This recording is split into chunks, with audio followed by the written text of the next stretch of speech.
Gallant Old Engine, Part 2, Steamroller.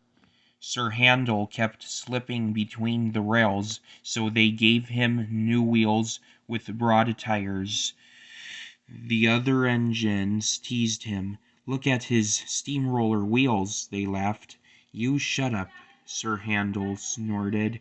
"You're jealous. My wheels are special, like Peter Sam's funnel. Now I'll go faster than any of you." You'll never," the engines were surprised. Sir Handel's trains were usually late. Skarloey winked. "With your grand new wheels, Sir Handel," he said gravely, "you're just the engine to tackle George." "Who's George?" Sir Handel asked. While Sir Handel was in the shed waiting for his new wheels, workmen had come to widen the road, which ran for a mile or two beside the railway. They pulled down the wall, and nothing now protected the line. George was their steamroller. He chuffered to and fro, making rude remarks when the engines passed. "Railways are no good," he would say.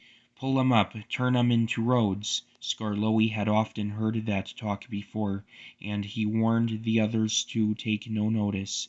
But he hoped that, when the two boastful engines met, he and the others would have some fun.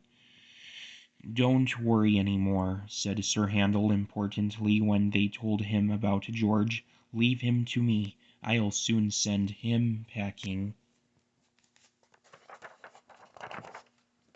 Next morning George was standing near the halt by the level crossing. "Huh," he said. "You're Sir Handel, I suppose. And you, I suppose, are George. Yes, I've heard of you. And I've heard of you. You swank around with your steamroller wheels, pretending you're as good as me." "Actually," said Sir Handel, sweetly, "I'm better. Goodbye." "Goodbye." He puffed away.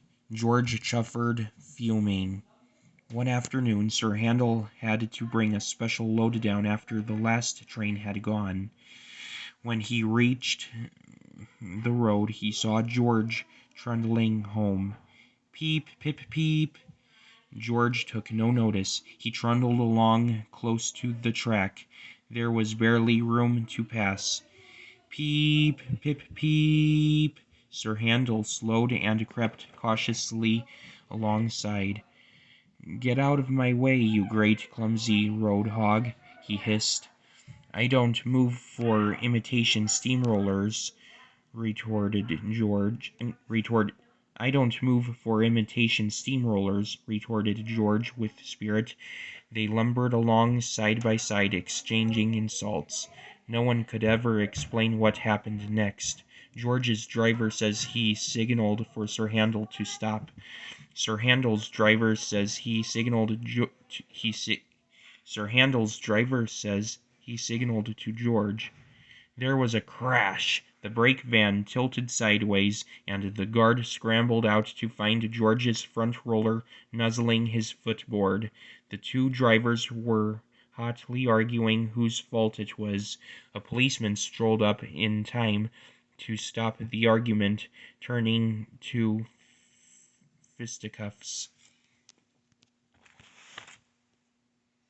And when Sir Handel's firemen came back with Rusty and Mr. Hugh, they all set to work clearing up the mess.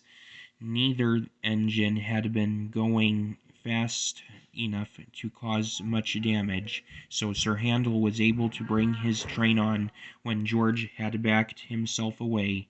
Next day, the workmen put a fence between road and railway and then went away, taking George with them. This was because they had finished their work, but Sir Handel thought he had made George go away. He was more conceited than ever, and talked everlastingly about steamrollers.